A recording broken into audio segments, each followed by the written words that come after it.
Welcome to QB Unplugged with NFL superstar quarterback Deshaun Watson and myself, Quincy Avery, the quarterback consultant. Brought to you by Lockerverse. Tap in for exclusive content. Make sure you hit the like, subscribe button, all that, so you can stay up to date on all the news. Each week we bring you a unique perspective from the quarterback position.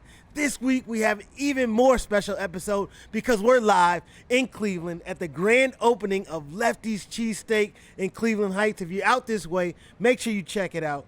But this week we got a special episode. We got Kevin Stefanski, head coach for the Cleveland Browns. Chopz, the Browns' own Chopz. Yeah, make sure you check out Chopz' Corner. And we also have Film Before, where we go into a few plays where Deshaun breaks it down, lets you know what he's thinking from his perspective that allows him to be so successful on the field.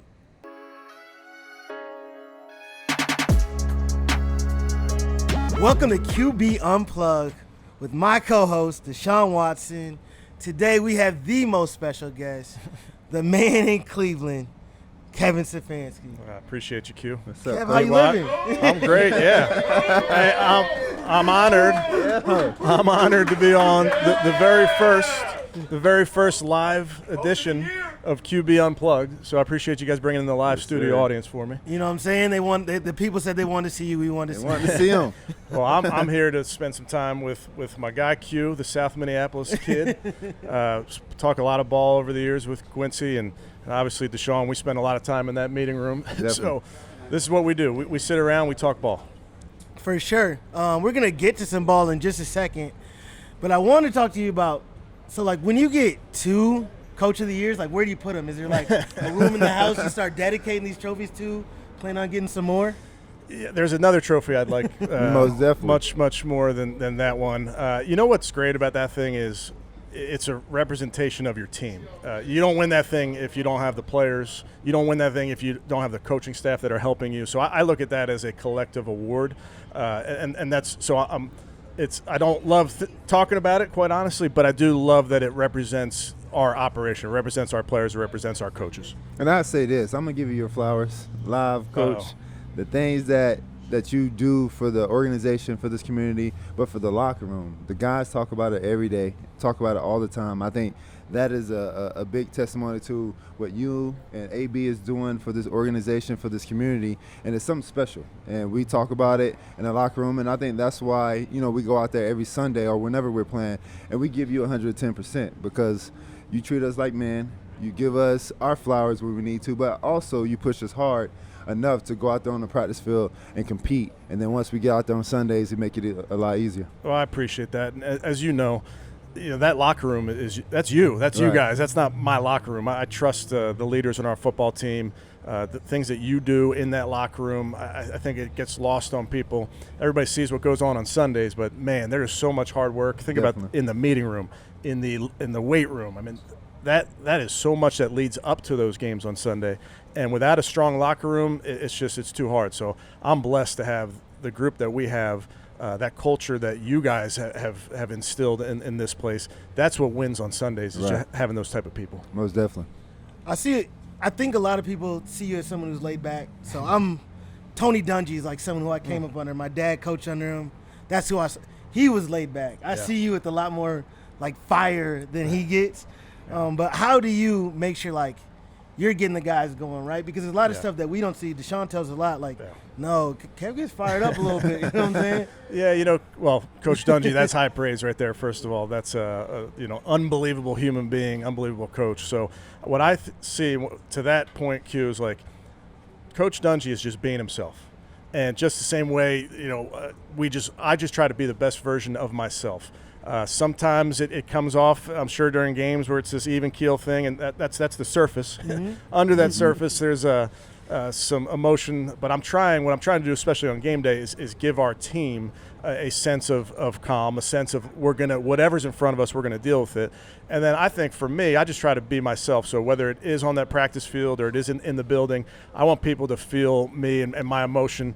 But if I try and go be somebody I'm not, players will see right through that. I mean, that's the bottom line. I think for me is you're just going to get the best version of me every single day, and I'm definitely not going to be somebody that I'm not. And then we talk about the offense, right? You came up as a play caller. You killed it in Minnesota as an OC. Came here, called a ton of plays. when you start building like a game plan, right? I've always wondered that as a head coach, as somebody who has to call plays, like what are you looking at that's like, okay, this week, this is what I'm going to do to kind of make us more successful as we go throughout this game. Yeah, it's so interesting. You know, I've been blessed to be on different offenses, different staffs, and like you mentioned, starting in Minnesota there. It's a feel. It's both an art form and a science. And when I say that, I mean in game, they talk about the feel of the game and understanding. All right, we got to get to this play. That corner just went out of the game. We got to attack that other corner. There's also the science behind it, and to me, I mean the process. Mm-hmm.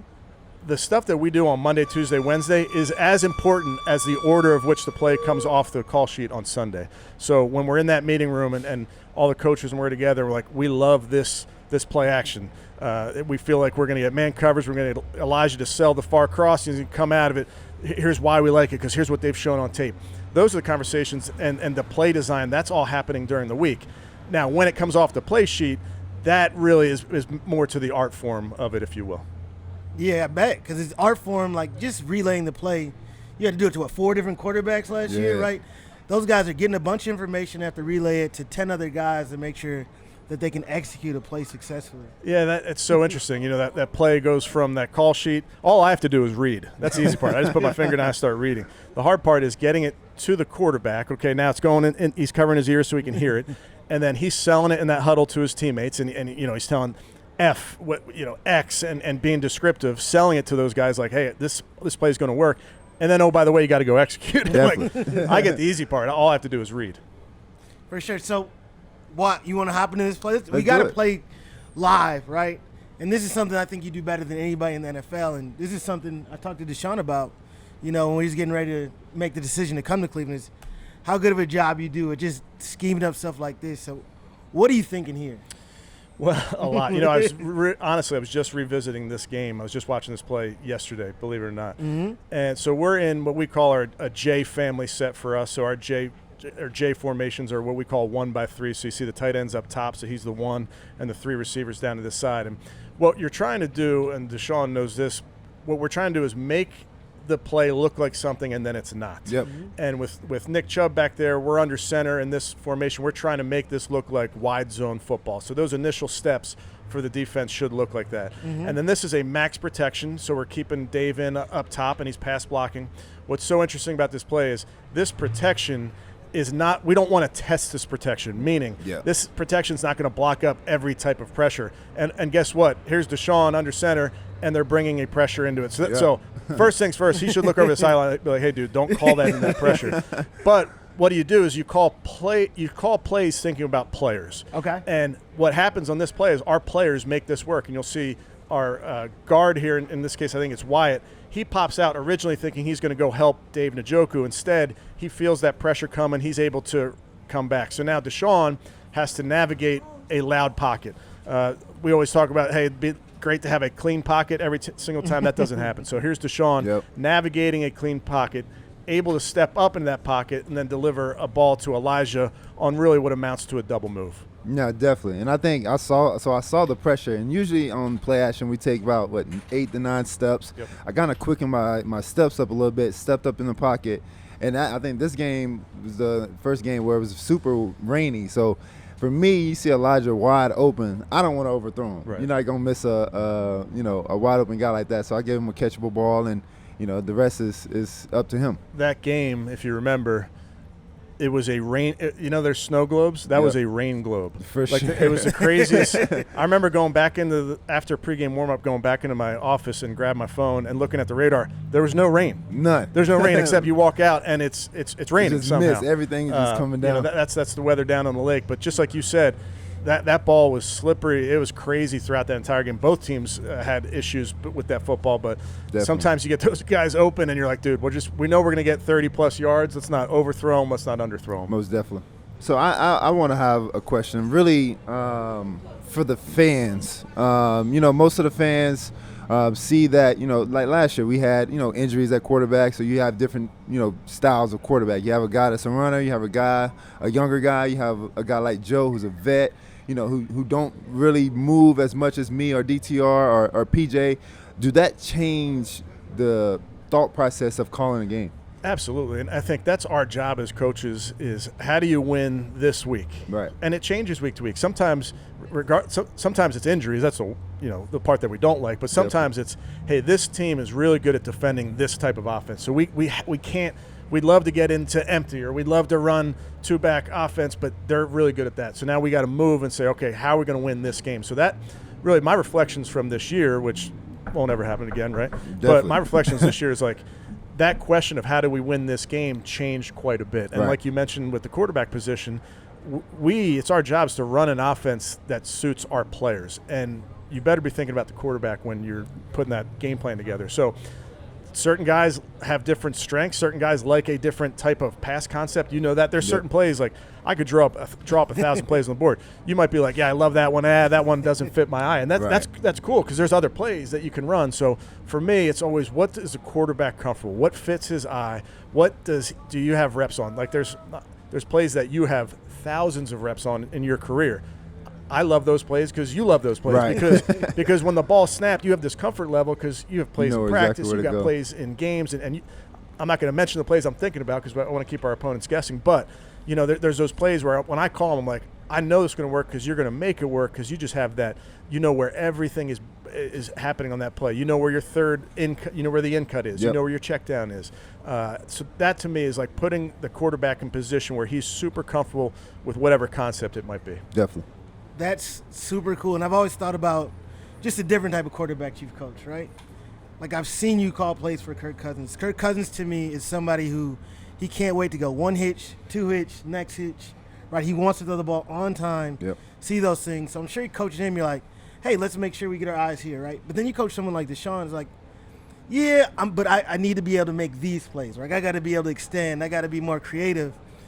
How do you find that blend, like coaching someone like that? Because yeah, you want them to find the completion early on, but then you want him to still be able to be the artist and the creative person that he is. That's a great way of putting it. It is that is the art form because as Deshaun knows, like you can call a play and you're trying like crazy to get somebody open, right? Yeah.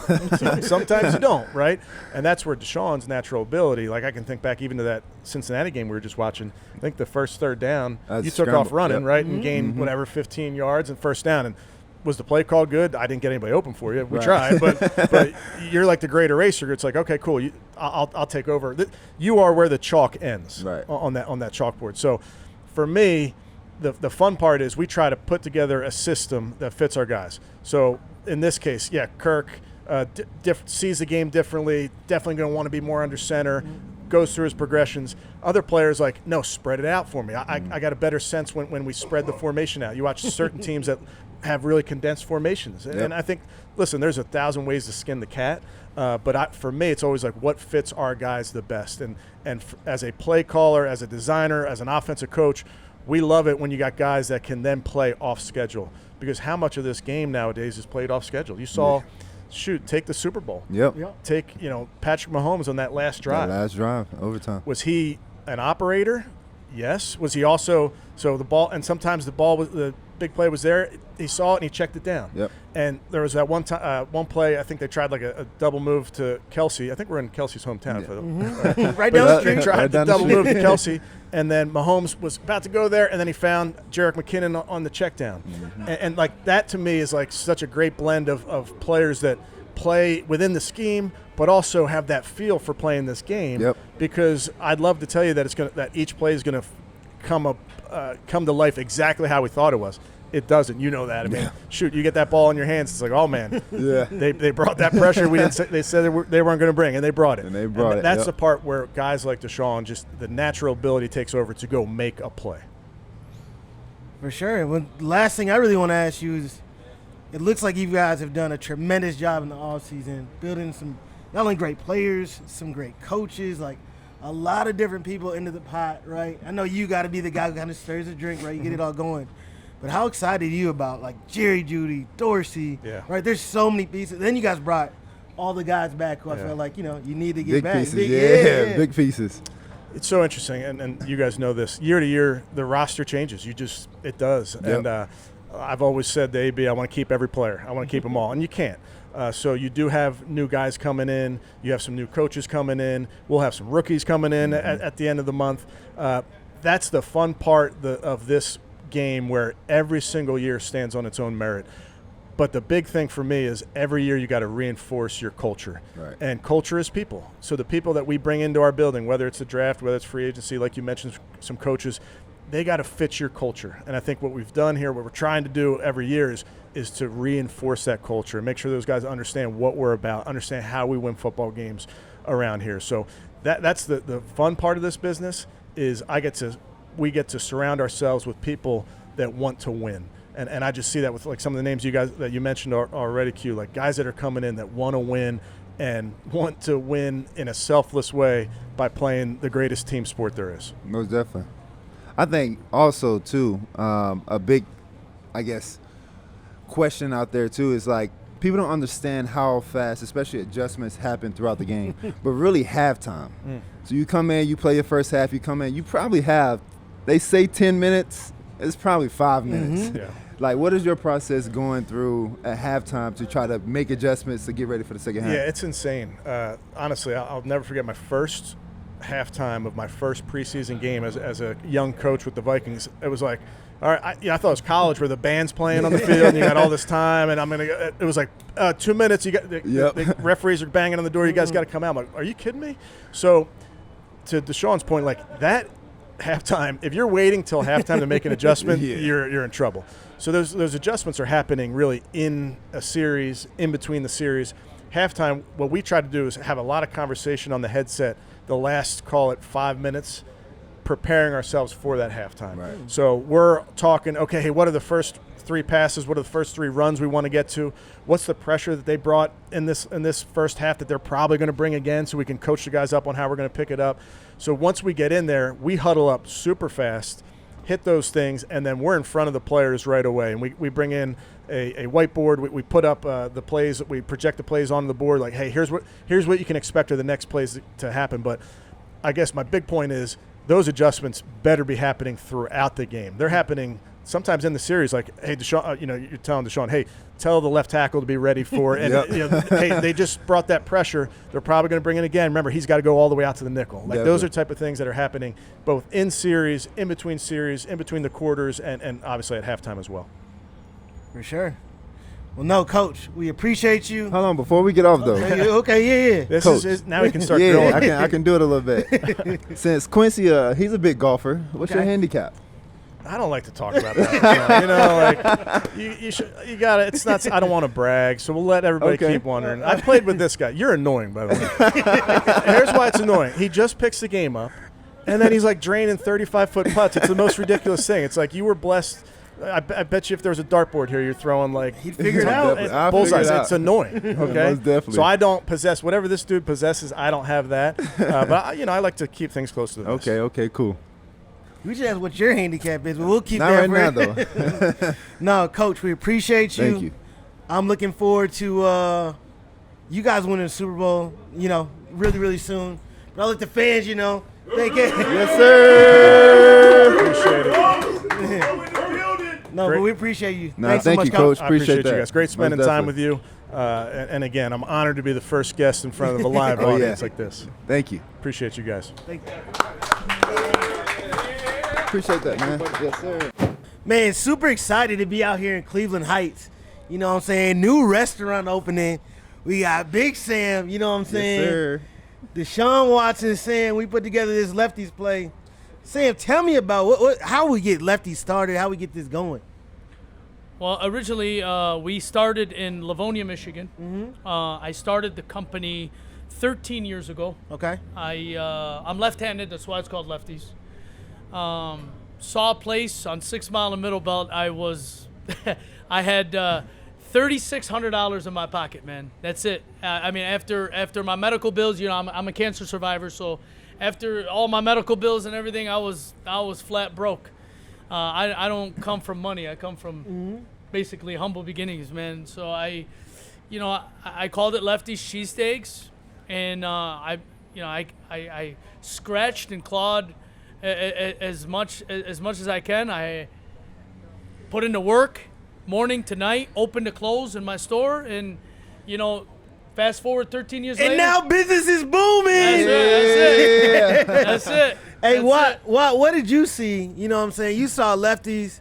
I think you saw an opportunity, something for you to be partnered with. What did you see about lefties who are like, yeah, I want to do this with Sam? Well, Sam contacted Bernie, and Bernie, got in touch with me, and me, Bernie, and Jillian. We went up to Detroit, and one day, just random, and we pulled up the lefties and met Sam the first time, and it just right there, his energy just sold me. It sold all of us, and it was just like, okay, this is who he is. He's gonna bring it each and every day. He's going full throttle, and he's not gonna stop until he achieved whatever goal he wants to achieve. And then we tried the food, and the food was just amazing. So I mean, everything was just all made sense. Yeah, and so we just became, business partners. But I think bigger than that is just the friendship, the brotherhood that we have. We're brothers, Yep. So it's very personal, the way we treat our business and the way we go about our day. And Sam, our podcast is obviously very QB centric, right? Yep. So we're always talking about the things that quarterbacks have to do to be able to succeed at the highest level, and you're succeeding at the highest level as a business owner, right? A lot of people don't know, most business, especially in the food industry, you ain't gonna make it long, right? Sure. So you go through adversity, right? What is it for you? Like, what is the adversity that you go through that you're like, all right, I can push through this so I can be successful in the future? Because that's what quarterbacks do. They throw interceptions, they lose games, those things. Right? I'm sure you had some bumps in the road that allowed you to push you forward to here. Sure. My motto, and it's always been, it's not one man. It doesn't take one man. So you gotta give back to your staff. You gotta give back to your community. Success is not measured in how much money you have. Success is measured in how you make others successful, and that's what I live by every single day. Money is just paper. You can inherit money, you can steal money, you can, but what's earned and what you give to other people and how you help them grow and teach teachers how to teach in the entrepreneurship world, you build a team, and the way I always think is, I'd rather make $1 million a year and be comfortable than make $5 million a year and run myself into the ground. It goes hand in hand. And you've been able to continue to run that bag up, and we're happy for you. So what's the next step for lefties, and how do we get lefties all through Cleveland? Not just Cleveland Heights, at the city, at the stadium. What we doing next? Well, I made a promise to my brother Deshaun and his whole family. We are hell-bent on growing this organically. So this is going to be our flagship store here in Cleveland, University Heights area. This is going to be our training center. Deshaun and I actually own the property. We are going to sell our brand to franchisees out of this store. So we want this as our flagship store here in Ohio to grow and all over the state and states branched out around the Ohio area, Indiana, Chicago, going to California, going out west, Minnesota. That's our plan, and this is Deshaun's life after football. This is what he invested in. Well, let's hope we got a lot more football to play, and we ain't got to get to that life too soon. No. We slinging the cheesesteaks on the side. The best years the best is yet to come from Deshaun. I know that. Definitely. For sure. Well, you already took over Michigan. We're going to take over Ohio, and I look forward to the Lefties brand continue to grow. Sam, thank you so much. Appreciate You're welcome, that. man. You're welcome. Thank you. You're welcome. Love y'all. Thank you. Welcome to my favorite segment, you know what I'm saying, because I let these guys do all the work. We are on Q4 segment, where Deshaun does a list of his top fours. But this week we got Deshaun and Sam, so I'm going to let them alternate to give me their list of four. And what we need today is for the fans, for the people. They need a list of the top 4 things they need to order when they come to Lefty's Cheesesteak. I'm going to let Deshaun start out. Deshaun, I'm going Southpaw. Okay, so give me the little ins and outs of So the Southpaw. Southpaw, for me, growing up, in the South, I'm a big Hot Cheetos fan. So, it's the Hot Cheetos on top that makes the meal for me. So I'm going Southpaw for me. What? I'm going the original cheesesteak, the one with the cherry peppers, onion, mushroom. That's our original. Yeah. Wow. What's your next order? My next, any of the egg rolls. Egg rolls. I think the egg rolls are, but the sauce, top notch for sure. Definitely as an appetizer. Sam, how you gonna finish the deal off? It's Sam's Cheesesteak, bro. Hello. Sam's Cheesesteak. Yep. You heard it from the men themselves, the man behind Lefties. They gave you their 4 things to order, so when you stop in, make sure you do the same and order one of their treats. Look forward to seeing you guys. Appreciate you tapping into Lockerverse. Appreciate you, Sam. Yes, sir. Yes, sir. Yes, sir. Thank y'all. Love you, man. Shit, let's do it right now. Let's go. Let's crank it up. Yeah.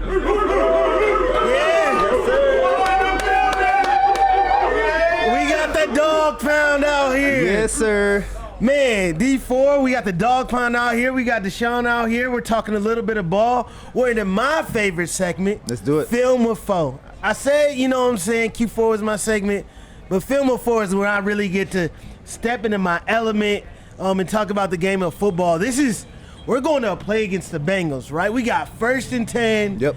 We're getting to run a little bit of play action, right? This is something that I think that, as Coach Stefanski said, you guys excelled in, right? Right. And I love the way that you guys are doing this. I'm going to run through the play real quick so you just get a quick glimpse. And you kind of talk to me about what's going on here, like as we dive into the real detail. So let's start here. Yep.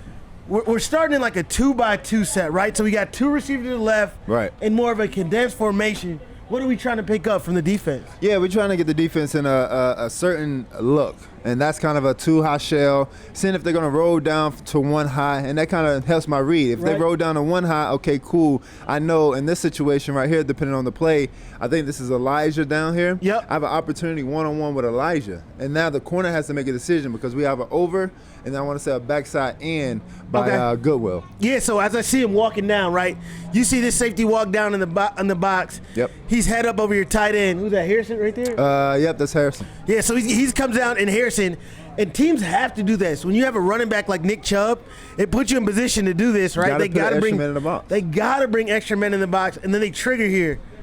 When you see this weak side trigger, right, this will or this nickel, whoever this is, Correct.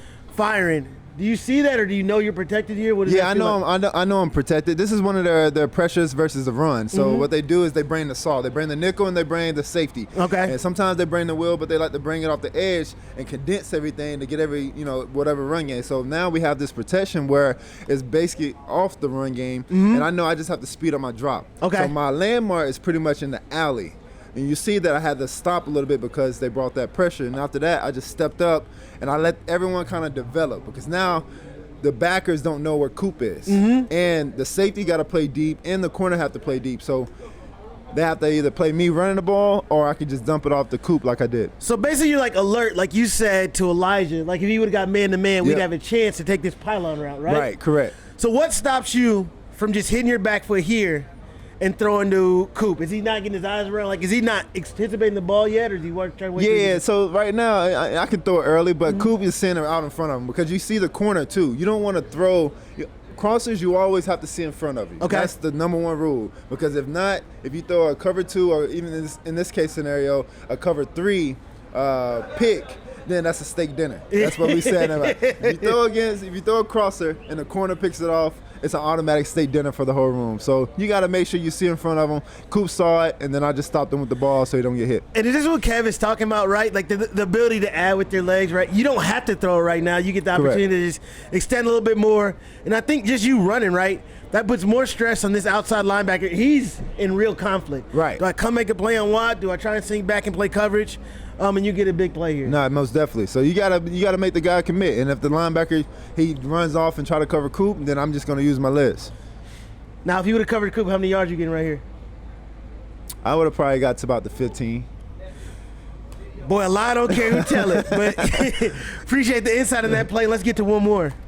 All right, Watt, so we got this play versus the Pittsburgh Steelers. You're in a 2-by-2. But what's interesting here, right, and let me bring it to the top of this play, is we start with an additional lineman in the game here, right? Correct. When Kev starts doing stuff like this, bringing in extra linemen, making them play tight end, reporting eligible and stuff, what are you guys trying to get? Really trying to give the feel of the run, or what are we doing? So we have opportunity. We can run the ball right here, or we can do what we just did in play action. But the biggest thing is get the defense and what we want to get the defense in. And that's a base defense, especially a team like Pittsburgh, who when they're in base defense, they don't play too many coverages. It's very limited of what they're doing. They kind of very scheme to how they play. So once with this situation, all right, cool, we got them exactly how we want it, and then you just run the play and just react. So is this like a can? Is this an audible? Is this one of those plays where you get to the line of scrimmage, you have 2 plays called, and it's like, hey, we're going to go with the pass now, or what? Well, sometimes you can call it 2 plays, but in this situation, it's 1 play. But if I get out there and they show a too high shell, I have the ability to check, hey, whatever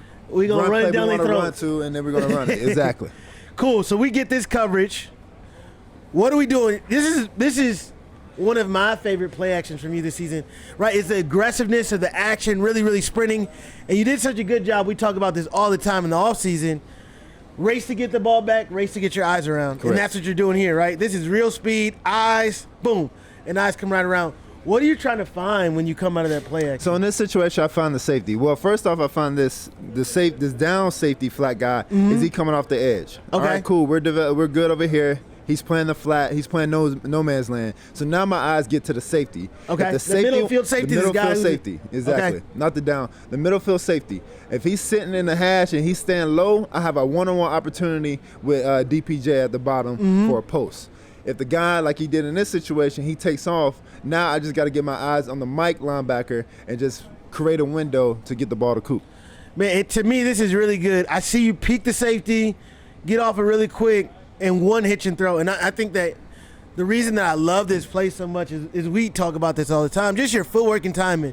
When you play like that, one hitch, you have conviction, you throw it on time. There's not a guy better in the NFL than you when we can do that. Most definitely. I'm looking forward to not only a bunch of plays like this, but even better, right? We can get Definitely. these plays, the shots, we're going to take full advantage, and the Cleveland Browns are going to be super successful. But just understanding your thought process, I think, just gives us so much more information that's going to allow you to continue to be successful. Yes, sir. Man, and how grateful are we to be joined by the Cleveland Browns' biggest fan, the mayor of the Muni lot, the man who gets it going, Chopz. Chopz, what it do, baby? Good, Chopz. Yo, what's good? How we feeling? Very Wait, good. here we go, Brownies. Here we go. There it is. There it is. What's good? Is that how you get him going in the That's Muni what- lot? Dog, I can't. To be honest with you, I'm a little too old for the Muni lot these days.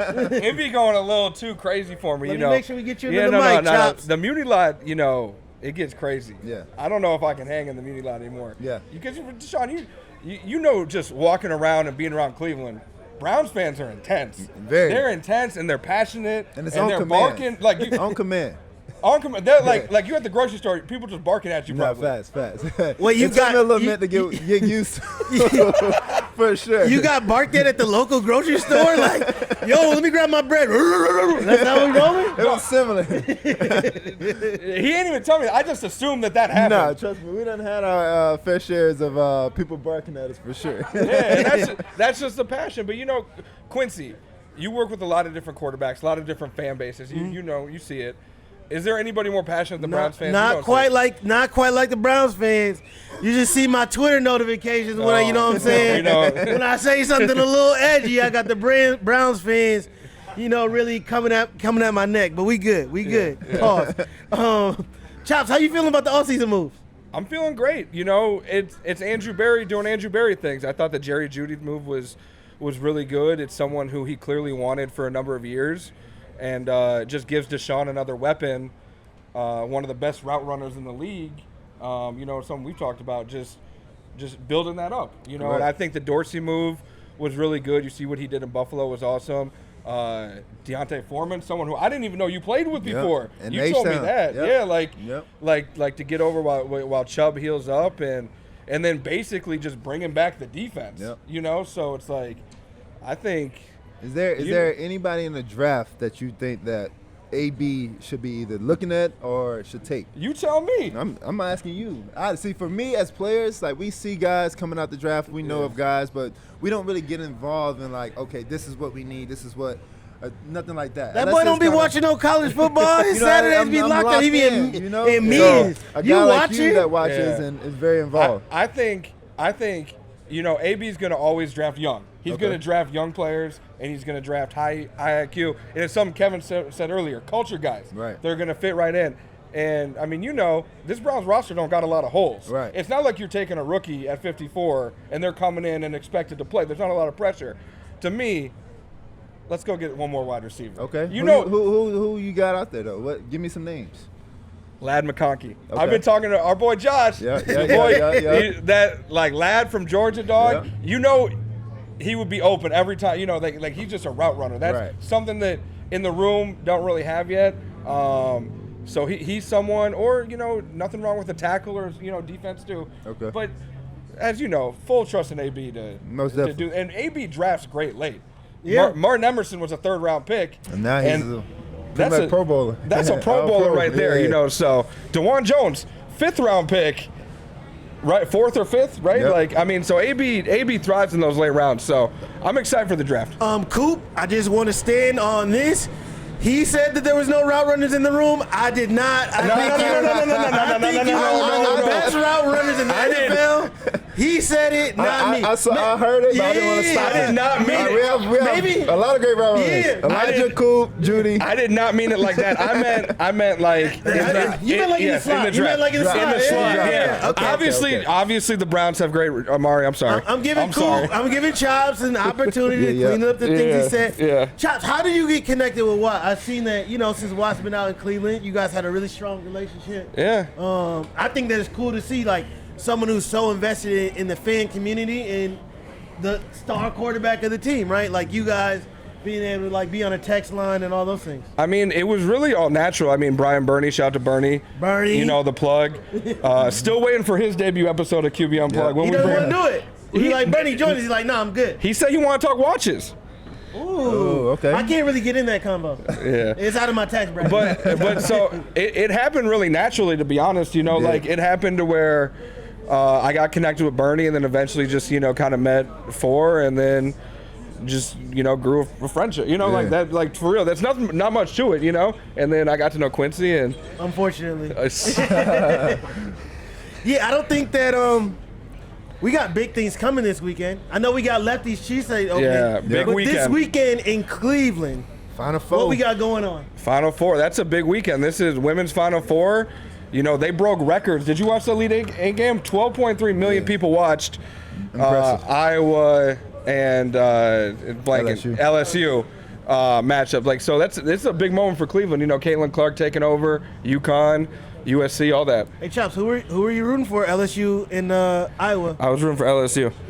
I'm just checking. It's real culture wars going on out here. I just want to check your temperament. I'm a big Angel Reese fan. I was rooting for Angel. Okay. Yeah, I was rooting for Iowa, but you know, he was trying to set me up right. Let's be in I'm He was just trying to set not me a up. Mulkey fan. All right, I was rooting against Mulkey. So here- I wanted the young ladies to win, but I was rooting against Quincy, Mulkey. I'm just a fan of the game. Okay. Oh, that's the way that I like how you did that. Yeah.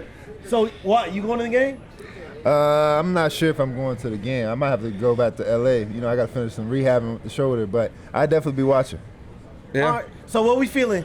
Caitlin Clark versus Minnesota's own Paige Buckets, right? You know, Iowa versus UConn. What we thinking? How can you go against Caitlin Clark at this point? That's my 2 cents. Paige now. I mean, Paige is nice. Paige is nice, but like Caitlin is like dropping 40 consistently right now. What who you got? I mean, Caitlin is a stud for sure. Cold-blooded killer. Cold-blooded. I'm looking at the team though, and UConn. I think team overall is a little bit better. in UConn experience. starters are so strong. Yeah, they just don't have a bench though, right? They got so many people injured. It's gonna be tough for them. I just don't like. I think if Paige would have never tore the ACL, Oh yeah. people would be looking at her like the same way they look at Caitlin I mean, she Clark probably now. would be in the WNBA then. Right. you know? So, but I got Iowa too. I won Iowa last game. I always like to see the best players win championships. I think Caitlin Clark's the best one in it right now. Let's go to the next game though. South Carolina versus North Carolina State. What we thinking? South Carolina. I mean, they're from everything I can tell, they just don't lose. Aren't they 41-0? Yeah, I'm impressed. It's gonna be hard for him to say. Tough. Yeah, It's gonna can be you hard for him to choose say one of South these? Carolina. It is. Can oh you- my gosh. I'm gonna go.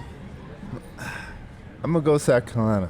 Wow. You said that so He low. said that with so much hurt in his heart that he got a root for South Carolina. I see greatness. I see legendary Coach Staley and their team and what they're doing is amazing. And yeah, it's tough for me to say it, but as a overall just a fan of the game, I think South Carolina. How were you feeling about that Clemson run? Were you were tweeting? You were into it, most right? Definitely. I was watching every was play. locked in. I was locked in. They made a run. They definitely. It was the second half. Once they came out the second half, Bama just kind of you can see the wind just kind of go out of them. We was on a business trip, and this boy Watt waking up out his sleep. You know what I'm saying? We had a long day, took a nap. Alarm set. He was trying to lock in for that. Oh, you were ready. I tried to. That boy brought a stayed jersey asleep, and though. everything. Nah, He I brought a didn't do all that, jersey. though. He was in I'm like, bro, I fam, didn't you do all gotta chill out. Wait. Correct me if I'm wrong. Y'all recently saw Steph play in person, right? Yeah, we Ooh, did. yeah. What was that? Because I've seen Steph play in person, but what was that like to see that courtside? I mean, I had the opportunity to see. Oh, this ain't your first time. Nah, it's not my first time. So, Okay. but it was good. He was talking that game too. Nah, he was. went viral because he was doing his Draymond stuff. got ejected early on, so Yeah. he had to pretty much take over. Were y'all laughing when Draymond got ejected a minute into the We're game? like walking in. We walk in right It after was like 3 Draymond minutes. walked right past us, like confused, like this is brother hurt? He should be on the court. You're like, Yeah, yeah. he was in the wrong spots. I didn't know if he got hurt, but I was happy he got ejected instead of hurt. But seeing Steph Curry in person is a sight to be seen. That man's a cold-blooded killer. And I also got to see my dog Jalen Suggs. Yep, there we You know what go. I'm saying? Suggs, There we yep, go. We got a shout out chance to Suggs. chop it up after the game, but that was cool. So Love that. yeah, it was fun. All right, Chopz. Yep. I got to ask you this question. What's up? What are your predictions for the Cleveland Browns this upcoming season? Right? Honest prediction. I'm always too. honest. All I'm right. always honest. No, you got a little bias in you. A little but it's bias. all good. 13-4. 13-4 strong. 13-4. Number 1 seed. Number 1 seed, AFC title game in Cleveland. We won the division. Yeah. Well, obviously we number 1 seed. Yeah. So yeah. Winning the AFC North. Yeah. Why not? I think that it can happen. Why not? Exactly. Why not? Why not? I see it happening. I just want us to start hot. And by I've looked at the us, I mean, schedule. Chiefs at home. Yeah. Cowboys at home. Miami at home. All those are home games. They got to come to the dog pound. They gotta Hey. come to the dog pound. What I need, NFL, listen to me loud, listen to me clear. I need the Cleveland Browns in Brazil so we can get active. I'm trying to turn up in Brazil. Chopz, you coming? We get the Brazil Dog, game. You coming? You already know I'm there. I'm going to put my ticket on layaway. You already know. Want to know. 1-0. Well, we appreciate you for hopping Appreciate on. you, Chopz. My guys, I appreciate y'all. Chopz, an absolute pleasure. The Muni mayor, can't wait to see you out there. Hey, what we got to do to get a live show in the Muni lot next year? Let's do it. It's our say less. We're gonna be tapped in. I'm gonna get Deshaun on a quick FaceTime as he's Quick walking. FaceTime. Already in motion. Yeah. Let's do it. Man, that was another great episode of QB Unplugged. So thankful for Deshaun, Coach Stefanski, Sam, and Chopz for joining us. Want to shout out the Dog Pound. Dog pound. Yeah, we got to shout out Lefties for supplying all the food. Hope people in the Cleveland area continue to come back. And I just want to say thank the listeners for tuning in. Make sure you like, subscribe, and tap in, man. Join us on Lockerverse so you can stay up to date with all the information. We got a lot of cool stuff coming on there. If you're not tapped in yet, make sure you do that soon.